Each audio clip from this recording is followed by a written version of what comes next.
Assalamualaikum warahmatullahi wabarakatuh. Baik lagi teman-teman semua di Robbani Podcast. Kali ini spesial dan berbeda. Kita kali ini bersama Ustadz Syarifuddin LCM MA.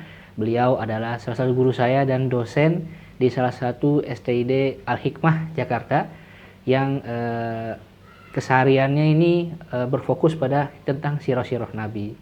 Nah, kali ini kita akan belajar tentang sirah Nabi yang di mana sirah Nabi ini mungkin juga akan kita kaitkan dengan kejadian di saudara kita ya di sana di Palestina. Apa sih yang mau kita bahas kali ini tentang perjanjian Hudaybiyah.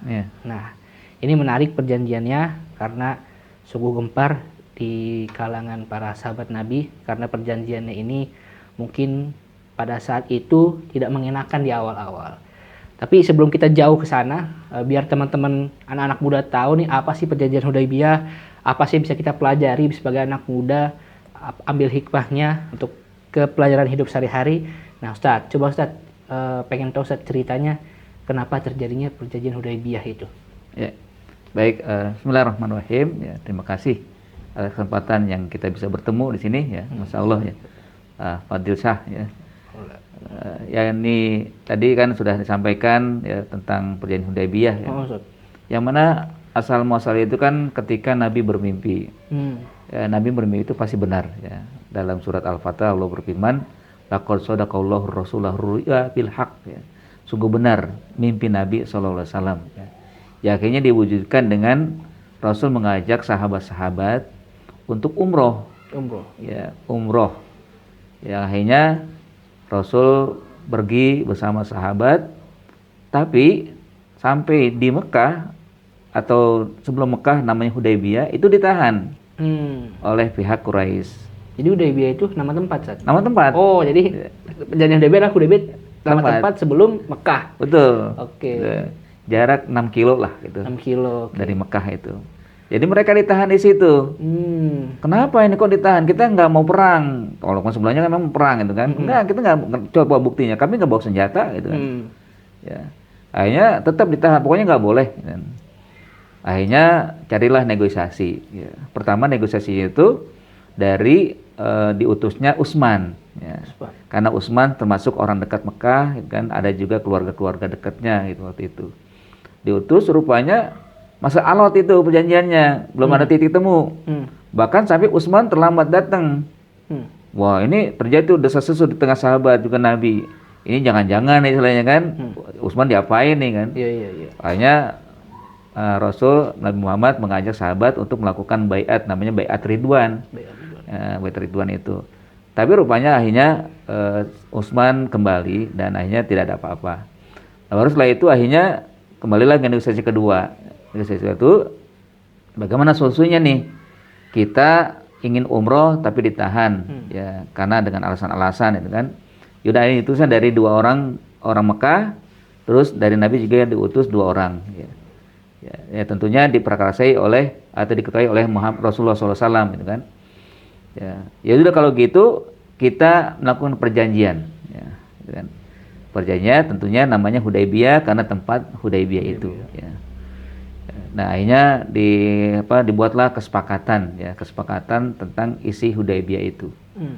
Memang menarik juga tadi disampaikan oleh Fadil kan tadi ya, ada desas-desus atau hal-hal yang kurang pas lah gitu kan ya.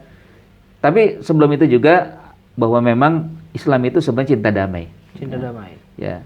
Tidak ingin adanya peperangan dalam kehidupan secara manusia secara umum gitu kan.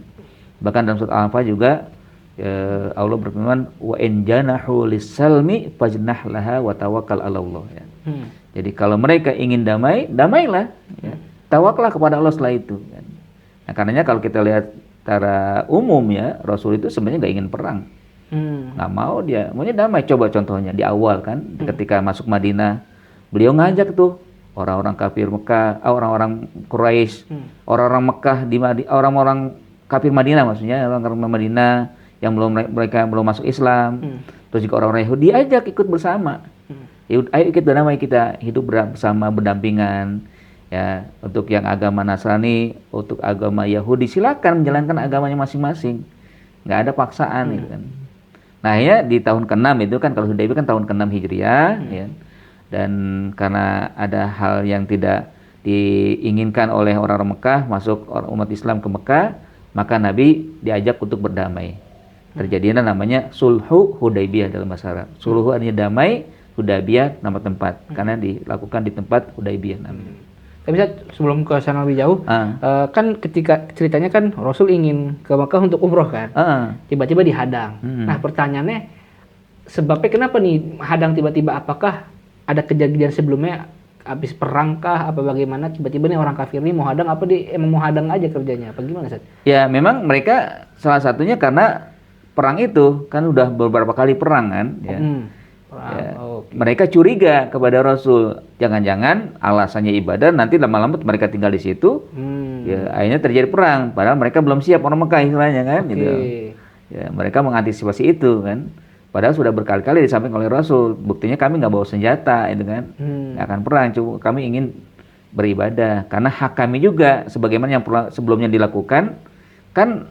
Haji atau umroh itu siapa saja boleh. Boleh aja, siapa ya? Iya, dari orang luar boleh, nggak bisa mereka nahan. Cuma alasan itulah yang awalnya mereka memang terjadi perang, terjadi pertikaian, ya kan, 3 kali kalau nggak salah kan, perang Badar, itu kan, perang Uhud, perang Khandaq. Akhirnya ketika Rasul datang tiba-tiba ujuk-ujuk mau umroh, ini ada apa nih, gitu kan?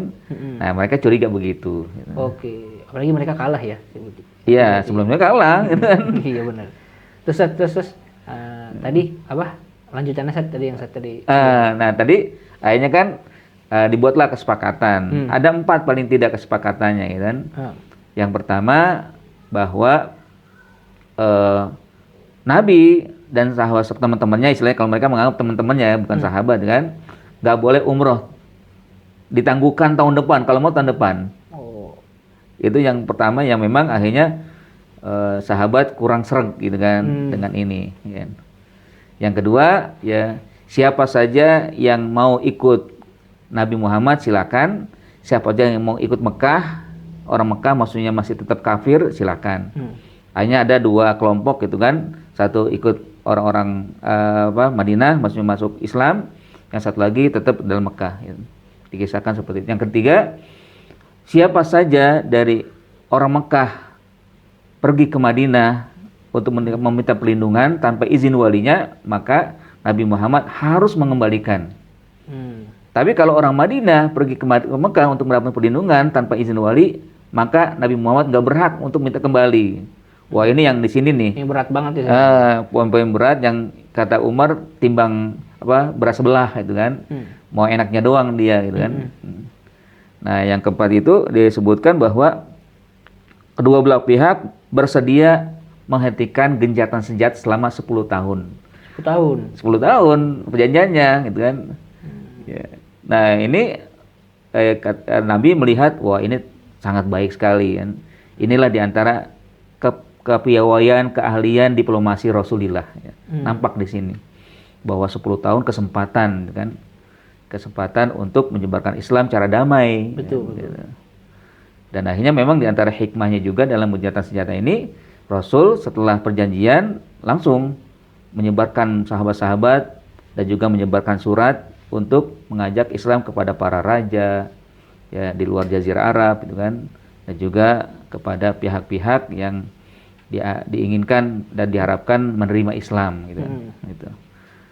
Dan nah satu sisi nih yang mungkin menarik itu kan Umar ya. Umar, oke. Umar ini goyang saat itu. Iya. Wah, sekelas Umar pun sahabat Nabi goyang ya. Iya. Sekalipun Umar itu masa ini nggak bener itu kan. Ya, apalagi sebelum juga ketika ditulis mau perjanjian itu kan kata kalimat Bismillah, Muhammad Rasulullah nggak mau mereka. Ya, kami nggak ngakui kamu utusan Allah. Kalau kami akui utusan Allah, kami ikut kepada kalian. Ya, karenanya kami nggak akan ikut, nggak mau ikut, gitu kan. Akhirnya kata Rasul, ya udah tulis Muhammad bin Abdillah, gitu kan. Ya itu aja udah juga ini. Nah diantaranya itu yang tadi, yang di poin ketiga ya, gitu kan, bahwa kalau ada pihak Mekah datang ke Madinah harus kembalikan, atau pihak Madinah ke Mekah nggak boleh kembalikan, gitu kan. Sampai ini tanda kutip kasarnya itu. Umar mengatakan ente nabi bukan sih gitu. Saking goyang itu. Iya, saking goyang itu kan. Ya. masa diginiin mau gitu kan? Iya. Gitu kan? Kalau Apalagi jiwa Umar tuh kan ininya ya, apa jiwa ininya lah, kekuatannya keluar di situ ya. Iya. Jiwa tegasannya, ya. Jiwa ya memang nggak suka dengan kekuatan yang sudah Allah berikan di Islam itu kan, ya. Tahu bener itu kan. Nah, akhirnya Rasul menyikapi itu juga dengan bijak, ya. Nggak langsung marah juga dikatain gitu kan. Ya, seorang pemimpin harusnya bijak ya. Ketika ada sesuatu yang kurang seret dari seseorang, ya tentunya dibaca dulu nih atau lihat dulu nih kan, bukan selalu emang nggak percaya sama saya. Nanti kan saya pemimpin harus ikut apapun kan gitu, enggak juga ya. Tapi dilihat dulu nih kondisinya bagaimana Umar itu kan. Gitu. Diplomat sekali ya. Iya, Masya Allah kan sikapnya itu memang nggak pernah marah ya Rasulullah SAW. Akhirnya memang ketika Umar itu ngajak sahabat lain itu untuk marah juga, mendukung apa dia itu. Oh, mendukung narasinya Umar nih. Oke. Gitu kan. Tapi yang ditemui Abu Bakar. Terus Abu Bakar apa sikapnya? Selama yang keluar dari Nabi, dari Muhammad, saya percaya itu. Gagal dia gitu. Ya karena ya apapun ya, kalau Muhammad yang mengatakan, kalau Abu Bakar itu nggak pernah sungkan itu kan, nggak pernah ragu ya. Pasti benar gitu kan. Hanya ya agak gagal itu kan ya, tapi tetap aja yang lain-lainnya itu.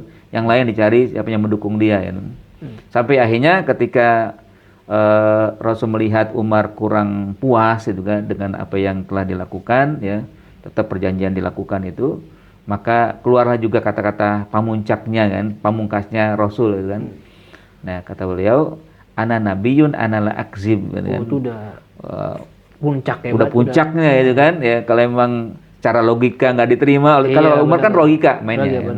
Ya Umar masih tetap nggak percaya dengan logika atau belum menerima gitu kan.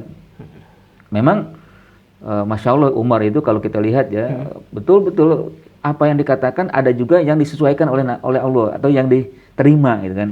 Kan banyak Al-Quran turun sesuai dengan idenya Umar ya. Ya, walaupun memang Nabi ya tetap melihat Umar ya bisa juga dicari ininya ya kebijakannya atau dapat kebijakannya itu kan itu. Tapi akhirnya di situ Rasul mengatakan demikian. Akhirnya memang kalau itu wahyu Nabi nggak akan ragu. Kalau itu wahyu. Ya. Jadi Nabi mengatakan saya Nabi itu berarti wahyu. Ikutin aja dalam kesepakatan. Ikutin aja dalam damai itu. Ya, berarti memang benar. Gitu.